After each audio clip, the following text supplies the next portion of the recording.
Football আর সাফ বাংলাদেশে ফিরে এসছে। এখানে অনেকজনের অনেক অবদান। ঠিক তেমন আই স্মার্ট ইউ টেকনোলজিসের সিইও রিজওয়ানুল হক, তারও অনেক অবদান। আপনার কাছ থেকে জানতে চাই, ফুটবলের যেই ক্রেজিনেস, ফুটবলের যে উন্মাদনা বিশ্বকাপ জুড়ে আমরা দেখেছি, পুরো বিশ্বের মানুষ জেনে গেছে বাংলাদেশের মানুষ কতটুকু পাগল ফুটবলের জন্য।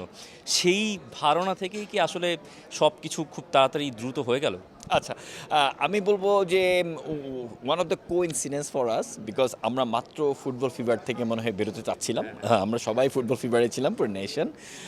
আমি একটু আগে বলছিলাম যে হয়তো আমরা ফিফা ওয়ার্ল্ড কাপে খেলিনি, বাট বাংলাদেশ মনে হয় ওয়ার্ল্ড কাপে ফ্যান ফলোয়ার দিয়ে একটা জায়গা করে নিয়েছে, রিনাউন হয়ে গিয়েছে ফ্যান ফলোয়ার্স দিয়ে। সো বাংলাদেশের ফুটবল অলওয়েজ আমার কাছে মনে হয় যেন একটা ক্রেজিনেস ছিল। মানে এই আমরা লাস্ট ইয়ারও দেখেছি, সেই জায়গা থেকে আমার কাছে মনে হয় যে এই যে সাফটা হচ্ছে সেটা একই বছর হওয়া, ওয়ার্ল্ড কাপ যে বছর হওয়া সেই বছরে সাফ হওয়া, এবং নভেম্বর একটা গুড টাইম ফর আজ। I will say it's a very very good strength for আজ ফুটবল। একেএস অর্জন করলো গিনেস ওয়ার্ল্ড রেকর্ডস।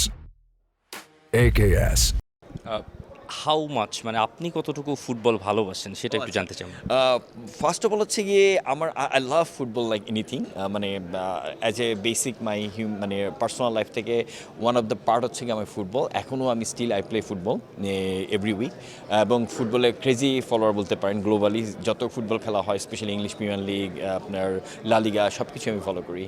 বাংলাদেশের ভক্তদের জন্য, যারা সাফটা দেখার জন্য অধীর আগ্রহে বসেছিলেন, তাদের জন্য কোনো বার্তা?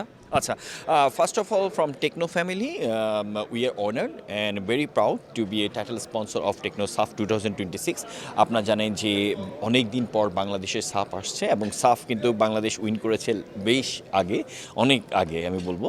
এবং এই একটা অপরচুনিটি আসছে, বাংলাদেশে একটা মেবি উইন করতে পারে যে এই সাফ চ্যাম্পিয়নশিপ। শুধু তাই না, উইন না, এবং বাংলাদেশের মাটিতে বাংলাদেশের স্টেডিয়ামে 6টি দেশ এসে খেলা, সেটা কিন্তু একটা বড় ধরনের পার্টিশন। আমি এক্সপেক্ট করি যে আমরা যেভাবে চেষ্টা করছি এটাকে আয়োজন করার জন্য, আমার কাছে মনে হয় এটা যদি সাকসেসফুল হয়, ইভেন্ট হয়, বাংলাদেশের যে ক্রেজি ফর্ম ফেলোয়ার আছে ফুটবলে, তারা একটি অসম্ভব ভালো ম্যাচ উপভোগ করবে।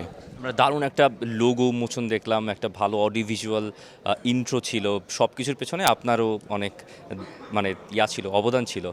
একটু লোগোটা সম্পর্কে কিছু বলবেন? আচ্ছা, আমরা আসলে এই সাফটাকে আমরা চেষ্টা করেছি যে আপনি যদি আমরা বলি যে ফিউ ইয়ার্স ব্যাক বাংলাদেশের ফুটবল, আবার এখন ফুটবল কিন্তু অন্য ধারা। আপনি হামজার আসার পরে এবং অন্যান্য কয়েকজন খেলোয়াড় আপনারা দেখেন যে বাংলাদেশের নেশন টিমে ইনক্লুড হওয়ার পর কিন্তু বাংলাদেশের ফুটবল পুরোটাই চেঞ্জ হয়ে গিয়েছে। এবং গত বছর আমি বলবো যে এক্সক্লুসিভলি এএফসি কোয়ালিফাইং ম্যাচে আমরা যেরকমে সাড়া পেয়েছি সাপোর্টার্সদের, সেই জায়গা থেকে আমরা চিন্তা করেছি যে ফুটবলের যে ইমোশনটা, সেই ইমোশনটাকে আবার কীভাবে ব্যাক করা যায়।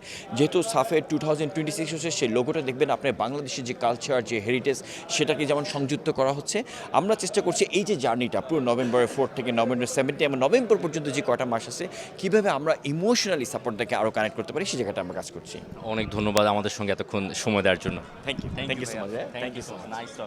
For more updates, subscribe to our YouTube channel and click on the bell icon. Follow us on Facebook and Instagram. Download T-Sports app to enjoy exciting games and highlights. Visit tsports.com.